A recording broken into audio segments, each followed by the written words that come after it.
গাইবান্ধায় ব্রহ্মপুত্র নদ খননে ব্যাপক অনিয়মের অভিযোগ উঠেছে। স্থানীয়দের অভিযোগ, অর্থ আত্মসাতের জন্য পরিবর্তন করা হয়েছে প্রকল্পের নকশা।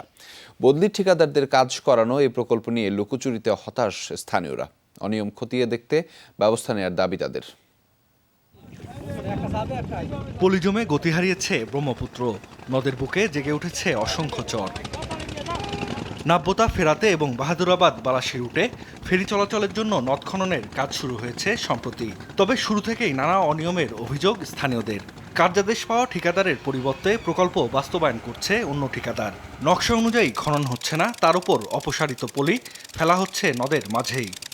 নদীর পূর্ব পাশ দিয়ে আমরা অনেকদিন আগে, হয়তোবা মাসখানেক আগে, ওখানে আমরা লাল ঝান্ডা কাটতে দেখছি। এখন আমাদের এই আসলে ফসলি জমি কেটে আমাদের নদী বাই করতেছে।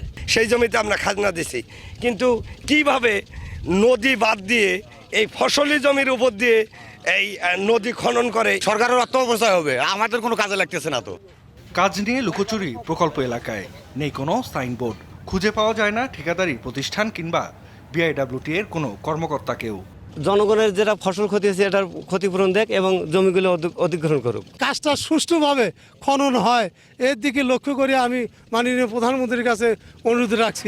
টেলিফোনে অনিয়মের অভিযোগ অস্বীকার করলেন তদারকির দায়িত্বে থাকা কর্মকর্তা।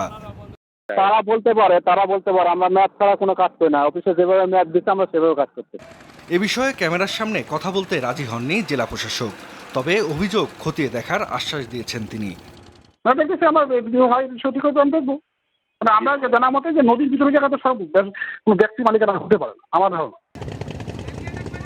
24 কিলোমিটার নদ খননে বরাদ্দ দেয়া হয়েছে 378 কোটি টাকা।